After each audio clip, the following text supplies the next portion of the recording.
So back to who were the Maya? Well, there were millions of people in the Maya Empire, and there was a forest back then. But it's important to note that the jungle that currently exists in the Maya Peninsula wasn't as thick as it is now. So there wasn't as many trees, as much forestation as there is now. Members of a loose alliance of interconnected city states. The Maya developed a system of writing, as well as a calendar system and sophisticated astronomical charts.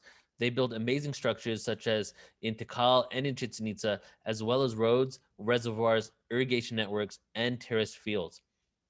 Their civilization spanned thousands of square miles of jungle across Central America.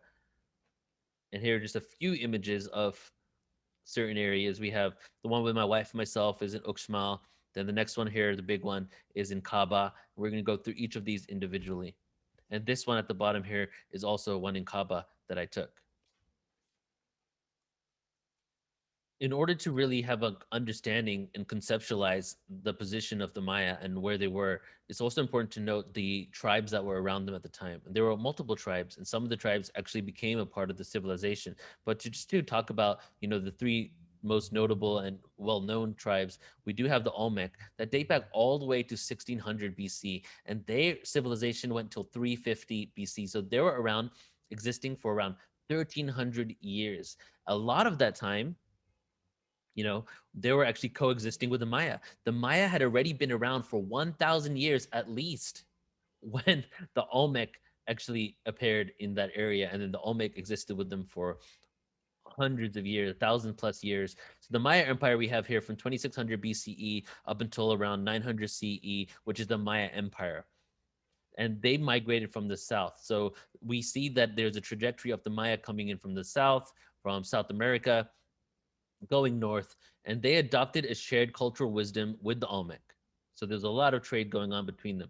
And they flourished, they really did flourish between 1350 BC and 250 AD, which is like 1500 years, flourishing.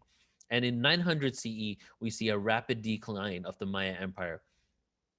They existed in smaller tribes, so they basically went in 900 CE in smaller tribes, and they went deeper into the Maya Peninsula. And then, of course, we have the Aztecs, approximately 1428 CE to 1521 CE, and they migrated from the north. With the help of the Aztecs' rivals, including the Maya, Cortez mounted an offensive against Tenochtitlan, defeating the resistance on August 13, 1521. In all, there was some 240,000 people who had died in the city's conquest. And the Olmec population declined sharply between 400 and 350 BCE, though it is unclear why. Archaeologists speculate that the depopulation was caused by environmental changes, specifically by the settling up of rivers, which choked off the water supply. It's also believed that the Aztecs, and this part here is very interesting because the Aztecs had this whole entire concept of really being a founder race, that they came from these tribes that came out of this cavern, almost like a womb of earth, and they had these origin stories of where they came from. So there was this superiority complex really when it came to the Aztecs, especially against all the other tribes in the area. But they didn't really flourish and pop off until around 1428, thousands of years, really, like after like 3,000 years plus after the Maya were even there. However, the Maya tribes, even though the empire had kind of been dwindling, the Maya tribes did still exist, but deeper into the Yucatan Peninsula. So it is believed that the Aztecs were the second migration from Asia. So you probably heard about the Alaskan land bridge that existed during the last ice age around 13,000 years ago that connected north of Russia to Alaska area. And that is the belief of where all the indigenous tribes of all of Americas came from. It is now in my mind, and I completely know without a reasonable doubt that that is not true. That a lot of them did come from that land bridge, but many people were here already, right? And other ones came from boats to South America, including the Maya, including the Paracas people in Peru, including the Hopi that have direct lineage and ancestry to the Paracas people all the way down in Peru. So that is what the conventional wisdom is telling us, that they came from the second migration. Now, this map here, we can kind of take a look at the migration and the trade routes of I mean, not the trade routes, sorry, but yes, definitely the migration routes of the Maya. And you can see that starting down deep in Central America, really into Honduras, Belize area, and into Guatemala. And if you follow those green lines up, these are where the migration routes were that took them into north of Mexico. In Maya trade, they traded a lot. It was a really flourishing civilization. In food, they had fish, squash, yams, corn, honey, beans, turkey, vegetables, and of course, cacao. The raw materials, limestone, marble, jade, wood, copper, gold, manufactured goods, even paper, books, furniture, jewelry. They had a service sector. They exported this service sector as well. They had mathematicians, farming consultants, artisans, architects, astronomers, scribes, and artists who will sell their services. They even had specialized craftsmen that were, usually called upon by royal decree, like the king or the emperor. They also engaged in long trade of almost any other necessities such as salt, potato, stone. So they not only were cultivating and trading all of these items that they had, but they were getting a lot of other things from all over the world. The types of trade varied by region, with specific districts of kingdoms typically specializing in a specific trade which contained workers of every skill set needed to produce the designated specialty. Areas were designated a specialty based on the resources available in the area, which allowed for fast and efficient production and distribution.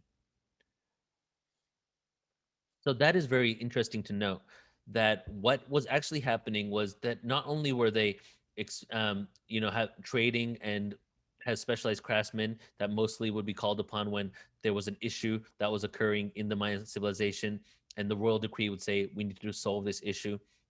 But the interesting component is that the individuals that had specific crafts would come from certain areas that were the most efficient in those actual crafts. So they were utilizing not only the regions, but also the knowledge that everybody had individually to use their expertise to the best ability, really, so that they could put them into the right projects and be an efficient society, which is something we're completely not doing now. It's not efficient. And this is very interesting as well because Michael Tellinger, that some of you may know of, is a good friend of ours. He actually has something called Ubuntu movement that he has been spearheading, which is a revival of old ways, really. And part of that is that instead of having individual self-sustained intentional communities, you have multiple sustainable communities, and they all specialize in the specific areas. They grow what's good in their area, they build what's good in their area, and you create a network within bigger communities with multiple communities where you utilize the efficiency of each of these cities or villages. So that's what they were doing. Now, let's take a step back here and just take a look and take in the image here that I got from Google Maps of, you know, really the area that had the Mayan civilization plus many more. We got the whole of Mexico there going all the way down to Panama. But right in the middle, right there, is what you can see as really where the Maya civilization thrived.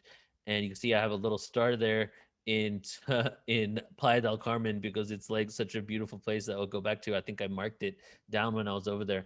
So Guatemala, Belize, Honduras, a little bit to El Salvador, the Yucatan Peninsula, going all the way up into Tabasco.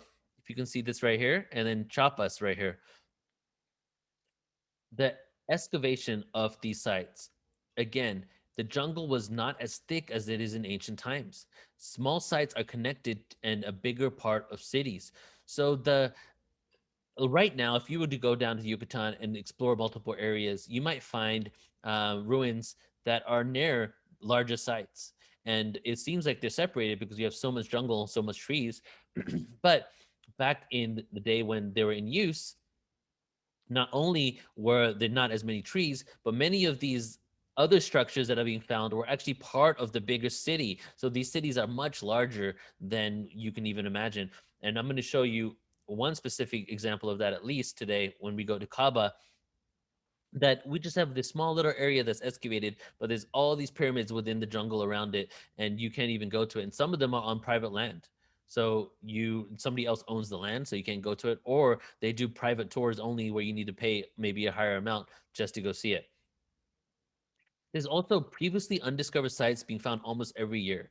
If there's one place on the earth that I would say there's probably a couple of places that come to mind, but definitely the down here, almost every single year there's new discoveries in this area. Like in 2020 alone, there was like two new discoveries. In 2019, there was one new discovery, and now with the invention of lidar, so many discoveries have been made. We just don't have the time, the resources, and really, I guess the manpower to go and create the go and trek to them and then create sites out of them that people can start visiting. But eventually, we're going to get there.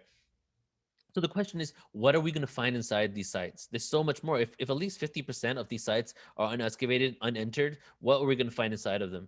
And there's also, even in the excavated areas, there's thousands and thousands on unexplored temples and homes. And here is an article that you might remember and heard of, was when a Canadian kid had actually discovered a lost Mayan city. And this was in 2017. And he was using, triangulating using Google Earth and also LiDAR imagery that he had acquired. And he discovered that there were structures underneath the jungle. Now, since then, some of the structures he found, they realized were not structures, but he still did find other structures and really helped enter a new age of many more discoveries. Since when he had done this, we've had a lot more people that have been researching that aren't part of mainstream science, but really trying to figure out if they can find out if there are any more temples, pyramids, and dwellings of the Maya in the jungle down there. The lost world of the Maya is finally emerging from the jungle. And this article here is from February 6, 2019. An archaeologist, his name is Thomas Garrison, had spotted the buried remnants of a Maya road, a ribbon of limestone that once cut through the landscape. The road is just one piece of a vast network leading to terraced fields, reservoirs, defense fortifications, and more, all sprawling invisibly throughout the forest. You can see right down here, it's all the way down to the south of the border in Guatemala into Cal, just right over the border. And you can see this zoomed in image right here where you can see the border of Mexico and Guatemala. And these are the structures around Tikal, right next to Tikal. So this goes back to the point. Tikal is one of the greatest and one of the largest, and was one of the largest actual cities in ancient Maya days. And now all these other structures are being found around it that probably connected to Tikal, making it much larger than we originally thought. The questions that we still have, though, right, are how complex was their society? How did city states grow and fall and grow again? Right? They were around for 3,000 plus years, right? And if you go till now and we go back to 2600 BC, that's actually 4,600 years of conventionally accepted. I say conventionally because the conventional timeline is off so often that I got to say that it's at least really 4,600 years these Maya have been around? And how did the civilization untouched by the Iron Age rise from the jungle, only to fall apart? That's the question that conventional archaeologists have. LIDAR. So, what is LIDAR? LIDAR is an abbreviation for light detection and ranging.